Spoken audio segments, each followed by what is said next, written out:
ചെയ്ത പാക്കറ്റ് ആണ് ഇത് വരുന്നത്. സോ ഫ്രണ്ട്സ്, ഇതാണ് നമ്മുടെ 1 kg ശ്രീയ ഫ്രഷ് ഫുഡ്സിന്റെ ഇഡ്ലി ദോശ ബാറ്റർ എന്ന് പറയുന്നത്.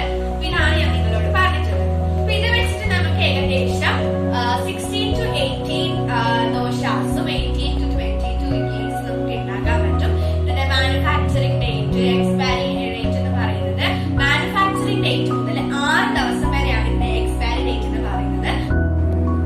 സോ ഫ്രണ്ട്സ്, അപ്പൊ ഈ ഒരു പാക്കറ്റ് ഞങ്ങൾക്ക് ട്രയൽ പറഞ്ഞുതരാനാണ്. ഇതിന്റെ താഴെ ഭാഗത്തായിട്ട് നിങ്ങൾക്ക് ഇവിടെ കാണാൻ പറ്റും ഇതിന്റെ എല്ലാ ഇൻസ്ട്രക്ഷൻസും ഈ ഭാഗത്തുണ്ട്. അതുപോലെ മാനുഫാക്ചറിംഗ് എല്ലാ കാര്യങ്ങളും, എല്ലാ ഡീറ്റെയിൽസിന്റെ താഴെ പോർഷനിൽ തന്നിട്ടുണ്ട്. ഇതാണ് ഞാൻ പറഞ്ഞിട്ടുള്ളത്. ഓക്കെ, ഇതെന്ന് പറഞ്ഞിട്ടുണ്ടെങ്കിൽ ഈ ഒരു പാക്കറ്റ് ഹൈ ക്വാളിറ്റി പ്ലാസ്റ്റിക് കൊണ്ട് നിർമ്മിച്ചതാണ്. അതുകൊണ്ട് തന്നെ മറ്റ് പ്ലാസ്റ്റിക്കുകളെ പോലെ നമ്മുടെ പ്രകൃതിക്ക് അത്രമാത്രം ദോഷമൊന്നും ചെയ്യുന്നില്ല. പിന്നെ അത് മാത്രമല്ല, ഇത് വളരെയധികം റീയൂസബിൾ ആയതുകൊണ്ട് തന്നെ നമുക്ക് പല രീതിയിലുള്ള ക്രാഫ്റ്റ് വർക്ക്സ് നമുക്ക് ഇതിനെ കൊണ്ട് ചെയ്യാൻ സാധിക്കും. പിന്നെ നമുക്ക് ഇത് എങ്ങനെയാണ് ഓപ്പൺ ചെയ്യേണ്ടത് എന്ന് നോക്കാം. സോ ഫ്രണ്ട്സ്, അപ്പൊ നമുക്ക് എങ്ങനെയാണ് ഇത് കട്ട് ചെയ്യേണ്ടത് നോക്കാം. ഇതിനായിട്ട് ഞാൻ ഒരു സിസേഴ്സ് എന്നുള്ള ഒരു പോർഷനില് നമ്മൾ ജസ്റ്റ് ഒന്ന് സിസേഴ്സ് വെച്ചിട്ട് കട്ട് ചെയ്ത് കൊടുത്താൽ മതി. സിമ്പിൾ ആയിട്ട് നമുക്ക് ഇത് കട്ട് ചെയ്യാൻ പറ്റും. ഓക്കെ, ഇതിപ്പോ ഞാൻ ജസ്റ്റ് ട്രയൽ പാക്കിൽ കാണിച്ചതേ ഉള്ളൂ. ഇത് സെയിം പ്രൊസീജിയർ ആയിട്ട് നമ്മൾ ഈ ഒരു പാക്കിലും ചെയ്യാം. ഇവിടെ കട്ട് ചെയ്ത് കൊടുത്തു കഴിഞ്ഞാൽ റെഡിയാണ്. ഓക്കെ,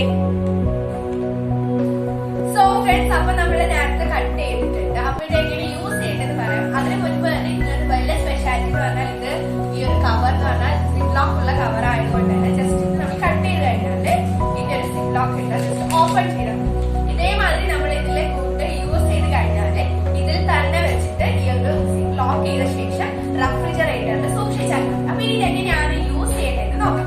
ഇത് യൂസ് ചെയ്യേണ്ട രീതി എന്ന് പറഞ്ഞിട്ടുണ്ടെങ്കിൽ നമ്മൾ ഉപയോഗിക്കുന്നതിന് അരമണിക്കൂർ മുൻപ് നമ്മൾ റെഫ്രിജറേറ്ററിൽ നിന്ന് പുറത്ത് വെച്ച് റൂം ടെമ്പറേച്ചറിൽ വെക്കേണ്ടത്. എന്നിട്ട് വേണം നമ്മൾ ഇത് ഉപയോഗിക്കാൻ.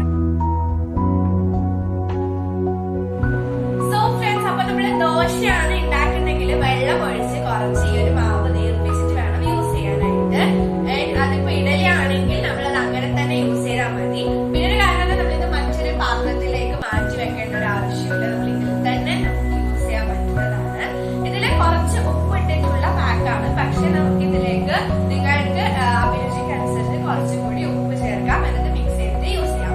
ഇത് യൂസ് ചെയ്യാനായിട്ട് നമ്മളത് എടുത്തു കഴിഞ്ഞ് നമ്മളൊന്ന് ഇളക്കിയിട്ട് വേണം അത് യൂസ് ചെയ്യാനായിട്ട്. ആൻഡ് ഇതിന് നല്ല ടേസ്റ്റ് ഉണ്ടാവാനും സ്വാദിഷ്ടമാവാനായിട്ട് നിങ്ങൾക്ക് വെളിച്ചെണ്ണ യൂസ് ചെയ്യാവുന്നതാണ്. അപ്പം ഇതാണ് ഇതിലൊക്കെ കുറിച്ച് എനിക്ക് പറയാനുള്ളത്. അപ്പൊ ഇത് നല്ല ടേസ്റ്റിയാണ്. നിങ്ങൾ എല്ലാവരും ഉണ്ടാക്കി നോക്കണം. അപ്പം ഇത് പയ്യന്നൂരിലും പരിസരങ്ങളിലും ഒക്കെ ഫ്രീ ഹോം ഡെലിവറി ഉണ്ട്. അപ്പൊ ഇതെങ്ങനെയാണ് ഇതിന്റെ ഷോപ്പ് ചെയ്യേണ്ടത് അല്ലെങ്കിൽ ഇതിന്റെ ഷോപ്പ് ഡീറ്റെയിൽസ് കാര്യങ്ങളൊക്കെ ഞാൻ ഡിസ്ക്രിപ്ഷൻ ബോക്സിൽ ആഡ് ചെയ്യാം. ഈ കാര്യങ്ങളൊക്കെ ഈ ഒരു പാക്കറ്റിൽ തന്നെ ഉണ്ട്. ഞാൻ നിങ്ങൾക്ക് കാണിച്ചു തരാം. ഈ ഒരു പാക്കറ്റിന്റെ താഴെ ഭാഗത്ത് ആ കാര്യങ്ങൾ